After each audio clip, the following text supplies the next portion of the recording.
Welcome back to the Couch Talk. I'm Joe, and I'm here to talk about the Equalizer 2. I got out of an advanced screening last night to see it, and I really wanted to sit on it and just kind of soak it all in before I gave this review.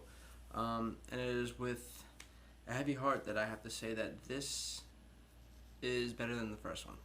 Now, I know I'm the outcast in this situation because a lot of people that I've seen reviewed this said it is nowhere near as good as the first one. I disagree. I think that this one has a lot more going for it.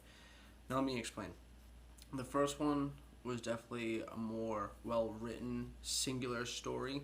Um, this one, I feel that even though there's a little bit too much going on, that all the things going on are a little bit more powerful than the first one.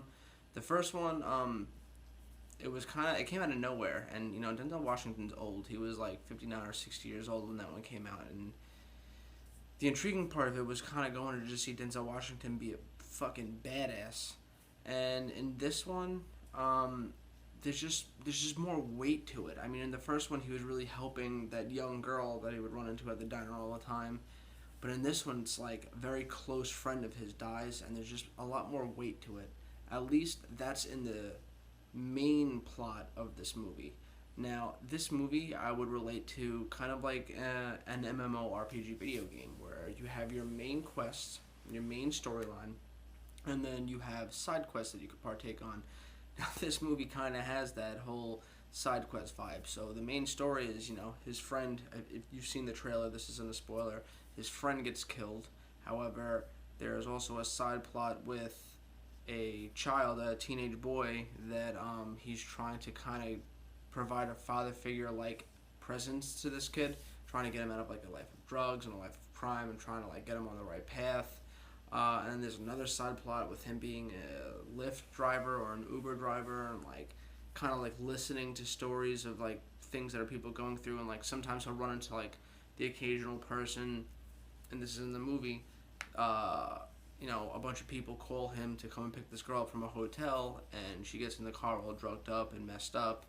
And it's those people, those random people that he gets in the car, that he decides, like, this is how I'm going to release my frustration, and I'm going to go and help these people. And that's what you see in the trailer when he goes and he fights all those, like, young intern kids because of what they did to her. Now, the movie feels a little incoherent because it's all these different plots meshing together, but each individual plot I thought was very good. I enjoyed all three of them, between the kid, the whole lift thing, and the main story. The problem is that they're trying to cram them into one movie, and it doesn't feel very cohesive. But like I said, each individual thing, each individual plot, I thought it has so much more weight to it than the first one did. And I felt like there was a lot more emotion here. And the first one, it kind of seemed like Denzel Washington was like honing in his like Bruce Willis, where like Bruce Willis doesn't really act anymore. He kind of just shows up for the paycheck and says the lines. Like, it doesn't seem like he cares. In this one, like, he had a lot more emotion to give.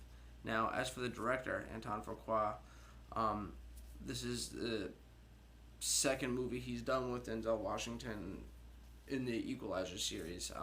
He's also done Olympus Has Fallen and Magnificent Seven and Training Day. And like I said, this is Denzel Washington's first sequel.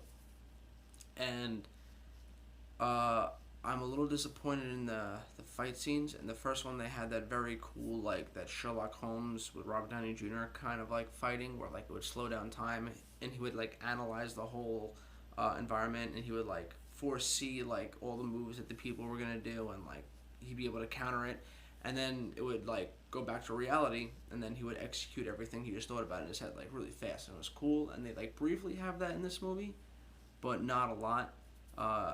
There was also a lot more creative kills in the first one, especially in the end, in like the Home Depot type area, with like all the different tools and stuff. This one, they had it like very little at the end, but it was really just a bare knuckles like fighting movie.